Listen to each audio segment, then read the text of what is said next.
Well, hello, my studio teacher friends. Welcome to the Beyond Measure podcast. Christina Whitlock here, your host and self-appointed anytime piano teacher friend. If you are listening to this episode in real time, you know it is summer and we are shaking things up a little bit here on the podcast. I have been in your ears for 3.5 years now, all by myself. This summer, I decided it would be fun to stop going it alone for at least a few weeks. So, for the time being, I will be joined by another teacher friend each week as we revisit a topic from previous episodes of this show. Recording these conversations has been yet another reminder of the brilliant colleagues we work alongside in this profession. I am confident you are going to feel the same way as you listen. And if you find yourself loving today's conversation, please know this. I have recorded bonus conversations with each guest, and you can access those chats by joining the Patreon community. Just head to christinawhitlock.com/Patreon for all of the details. And now, let's get on with the show. You are listening to the Summertime Conversation series here on the Beyond Measure podcast. So, friends, our very first guest on the Beyond Measure podcast is a name that likely needs no introduction to you. However, I will say this. Today's guest has been pioneering multiple aspects of piano teaching for quite some time. She is the founder of the Colorful Keys blog, the Vibrant Music Teaching community, and most recently, she's launched the Vivid Practice app, which is this absolutely brilliant assignment tracking system for your students. So, yep, I'm talking today to Nicola Cantan. And while we could talk all day about any of those things I just listed, instead, we are revisiting a very early episode of this podcast. Cheers to the quiet ones. I know that those ultra quiet students are a pain point for many teachers, so I wanted to hear Nicola's take on this topic. I was definitely not disappointed with the wealth of ideas she brought to our conversation. So, friends, I hope you enjoy episode 171 with today's thought partner, Nicola Cantan. Nicola Cantan, welcome to the Beyond Measure podcast. This is so exciting because you are the first interview I've ever given on this show. And yet, it's actually not your first time on the podcast because around this time last year, you and I and Tim Topham did a little podcast trio takeover situation where you presented on my show and we all kind of traded around. So you are familiar to our listeners here, but this is the first time we're on together. So welcome to the Beyond Measure podcast. Oh, I'm thrilled to be here. I'm honored that I'm going to be your first guest, non-takeover guest, and that I got to be the first takeover as well. So I'm thrilled. Great. We are going to have a good time. I think it's so funny that I have this show that's basically about friendship in the teaching profession, and yet I'm always all by myself. So this feels really appropriate to actually have people joining me on air now. So hooray for summer projects. So I don't want to bury the lead today. Let's talk about why I wanted to get this show up first in the lineup, because you and I have something pretty fun happening together this summer. Do you want to tell everybody about it? Sure, absolutely. So I'm delighted that you, Christina, are going to be joining us at the Teacher Turbo Boost, which is happening on July 20th and 21st in Cincinnati, Ohio. And yeah, it's just going to be amazing. This is our first in-person version of this event that we've done. So it's our first in-person conference. And whenever we do the online version of this event, anything we do really is all about community, bringing the community together. Like, yes, we learn fun things, but really it's about coming together and connecting with teacher friends. So it was just perfect to have the teacher friend to join us. Cool. Oh, I love being the teacher friend. Yeah, I think maybe it was the first Teacher Turbo Boost online that you ran. I presented at that conference. And sometimes an online conference feels like, okay, I'll watch some things, I'll, multitask through it. And I remember kind of signing on to check it out. And it was so engaging, and something you do so well in the VMT community is just member engagement. And I fell in love and made so many friends through that event. I felt so fortunate to have been part of it. And now we get to go be in actual physical space together. So I cannot wait. What I'm speaking on at your conference is this very popular niche I've ended up carving out for myself of how to teach quiet students and what to do with those quiet students. I have a very old episode. It's episode number 5 of this podcast called Cheers to the Quiet Ones, because due to all kinds of factors in my life, I have decided that this kind of student is a real passion point for me.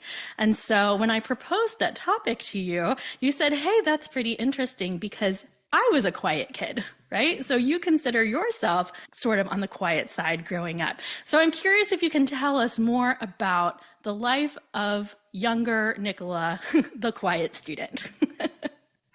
Yeah, well, one of the other things I talk about a lot from when I was a kid is that I was in lots and lots of activities. So it's not like I was super shy or wouldn't go out there and do things. I am introverted. I was then, I am now. And I was definitely quiet. Like, I didn't speak a lot, literally, but I was never really that shy. So I was still, like, I was doing 10 activities every week or whatever it was. I've listed them out at some point.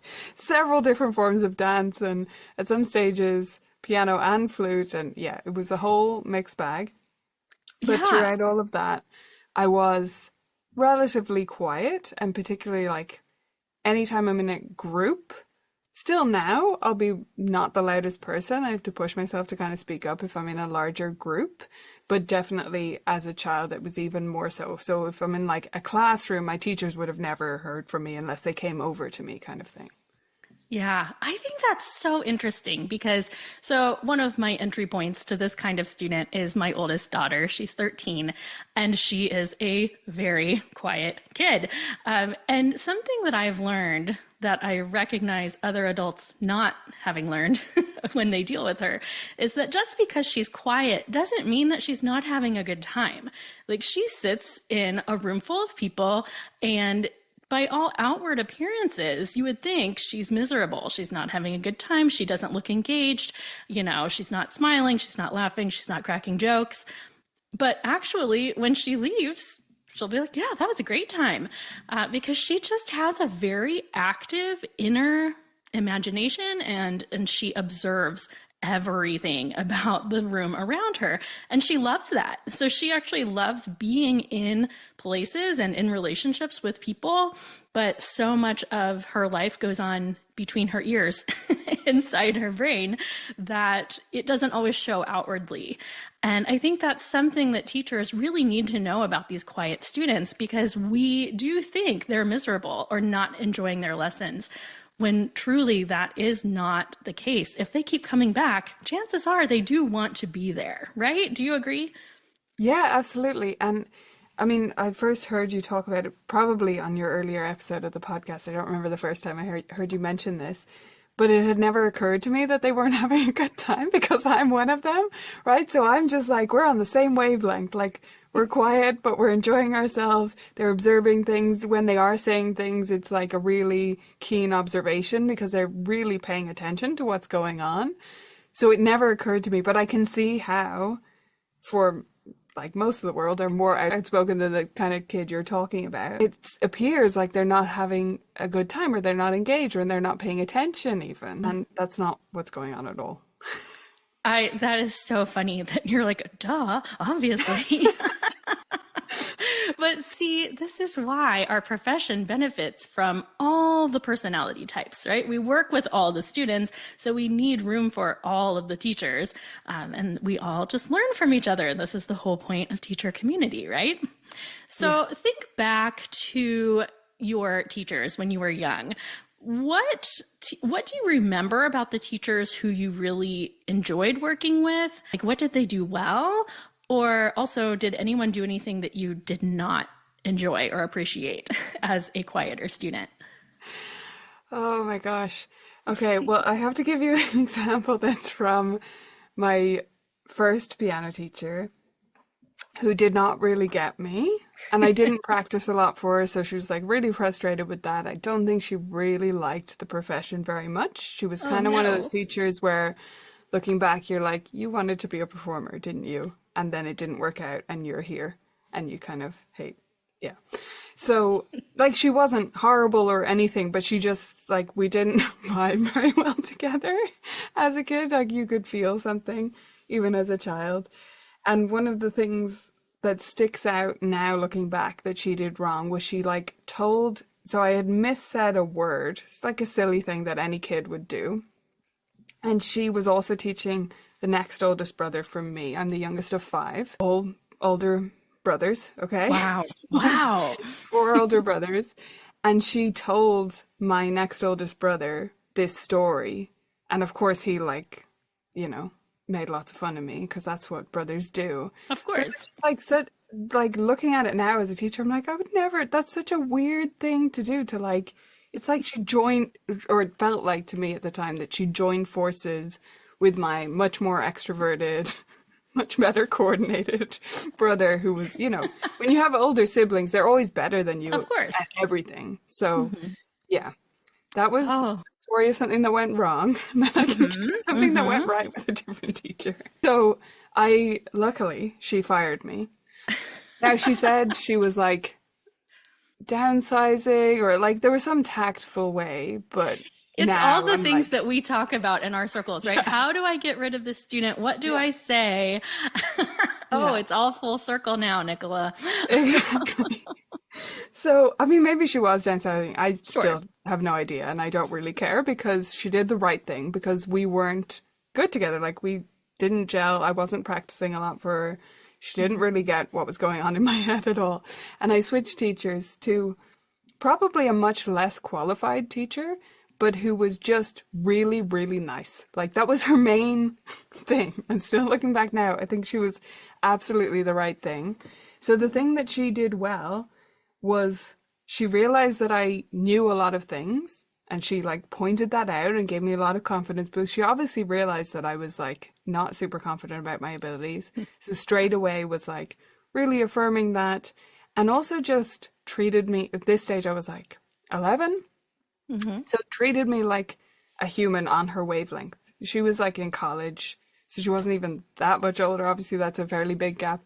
But she would chat to her students as if she was interested in them and their life. And yeah, that's what brought me out of my shell a little bit in piano lessons, was just her general attitude and the way she approached it. Like you're an actual human being, you know? Yeah. It's amazing. No, I think that's so great that you had those 2 experiences and that you can look back and recognize that, because, of course, so much of the work you do is about connecting with the actual live human being across from you, much like me. This is why we get along.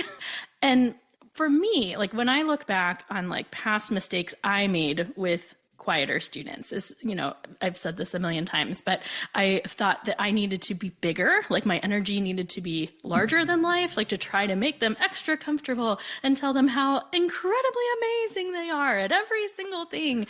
And I think these really intuitive kids that have a very bright mind and just so much analysis happening all the time, I think they're extra keen to those kinds of things. I think they have like a really strong radar for sincerity. And that to me is always one of the things that stands out. Like when I have a student who is not as verbally communicative as others, I always seem to realize that they appreciate it most when I am just 100% honest with them and, you know, call things like they are. So I think that's a temptation a lot of teachers have. You know, they either tone their energy way down or they bring it way up. And instead, just need to keep doing our thing. And again, if they're coming back, they like it. Yeah. We had a great example of that, exactly the same thing recently here. So I work with other younger, inexperienced teachers here and kind of mentor them through their beginning years of teaching. One of these teachers has a really quiet student, and I make them video record their lessons and watch them back 3 times a year. Anyway, in one of those sessions, this teacher acknowledged, they were like, oh my gosh, they're quiet and I'm just going more and more and more to try and go against it. And they're like, shrinking back in response. And so the following week, this teacher was like, okay, scale it back. I'll do it on their level. And everything changed. And now they're getting along great. But it was just like, no, you have to actually meet them where they are rather than trying to, this teacher called themselves a clown. Right. Like they were just so much overdoing it that it was like clown level. I can definitely relate. I feel like how fortunate they are, first of all, to have you and have that impetus to keep recording themselves and watching. You and I know, also share that belief that that is the best thing you can do for your teaching, bar none. But the example I always use is my quiet child. When she was younger, she did a lot of tumbling and gymnastics and that kind of stuff. And by nature, you're working in a gym, it's noisy, and you have a lot of, she worked with a lot of like collegiate cheer coaches and that kind of thing. And so when she would do something well, they would just shout at the top of their lungs and be like, yes. And she hated it. And she would tell me after class, she'd be like, I almost don't want to do it right because I hate when they yell for me. And it was so eye-opening because, I don't know, I've always liked positive attention. So I'm thinking, yes, I want people to yell for me all they want. But to think that it can actually be kind of a deterrent for your students if you're too, you can imagine I have the struggle sometimes. I get a little excited about my students and my work. And sometimes I need to just take a breath. Yeah, but I think we can find a way to get excited that is right for them. Maybe your daughter and I are even more similar than you realize. But it reminded me straight away of being in swimming. I did a lot of swimming growing up and I was quite good at it, but I didn't want to compete. Anyway, in lessons, I was particularly good at butterfly. Wow. Yeah. That's tricky. So I would be made demonstrate it to the whole class. And that to me was like, I should just be like, it did occur to me, I should pretend I can't do this. Because every time it came up, and they don't teach it that often in swimming class because it's quite difficult. And the other big thing that I wanted to touch on, and because I'm curious if you have thoughts on this, is that she just needs more time to respond sometimes. She's very self-conscious about, she wants to use just the right words all the time. And so a lot of times if she's asked a question, there's like a standard, beat or two that we're used to, like in normal flow of conversation. And yet she needs an extra like beat or two to really formulate her words. But I see teachers all the time, like ask her a question. She's got kind of a blank look on her face because she's thinking, and then they move on to somebody else because they think she doesn't want to answer or they don't want to make it more awkward.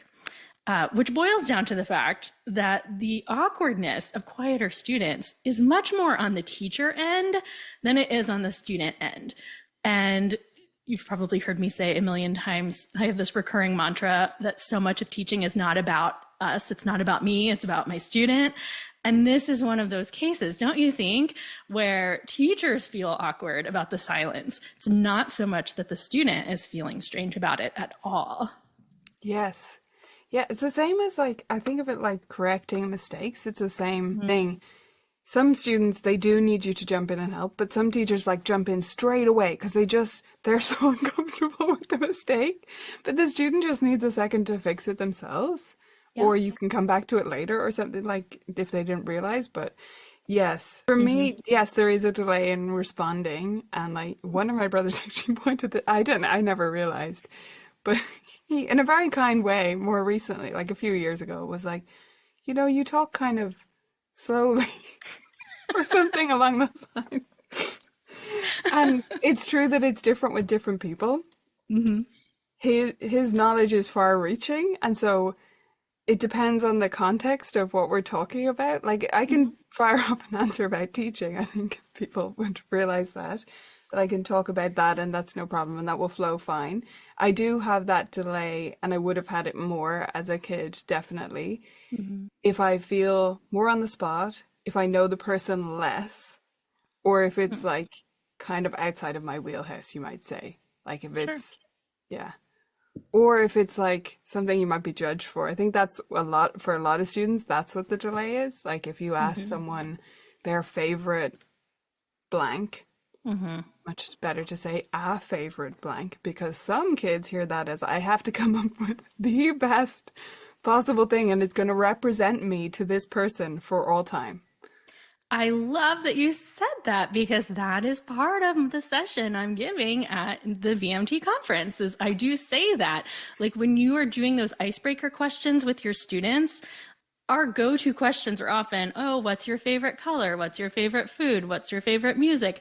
That kind of stuff. And for, hyper thinkers, that is a tough answer because you're right. You feel like you're selecting something, and some of us will just rattle off those answers like it's nothing because it is, but not everyone realizes that. So giving questions that have concrete answers, like, do you like tacos, is a much better question because they're going to say yes or no, and that has an answer, and it's clearly silly, right?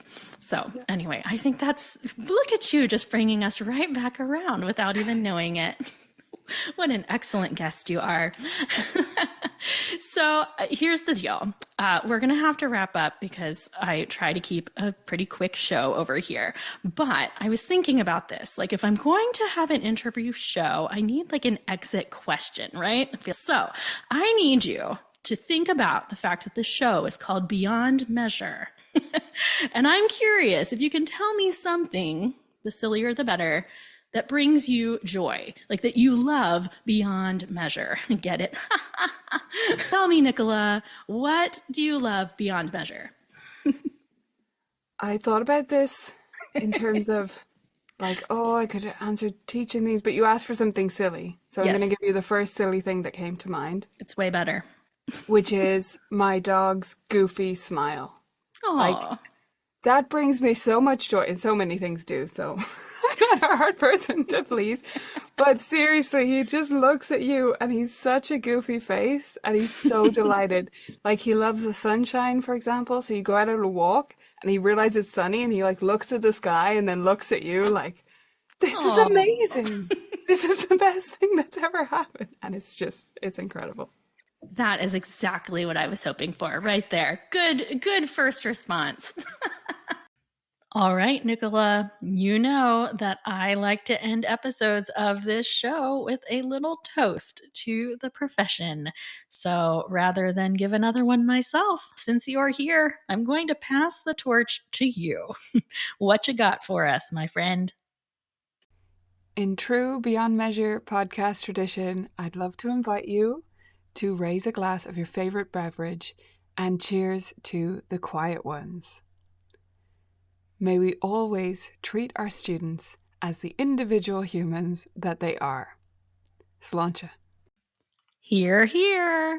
So here's the deal. We're going to wrap up the show right now, but I do want to host kind of a bonus round of conversation over on the Patreon community. So we're going to hang out a little bit longer. This conversation will be available over there, and we're going to talk about preschool students because that is something I know that you are a real expert at.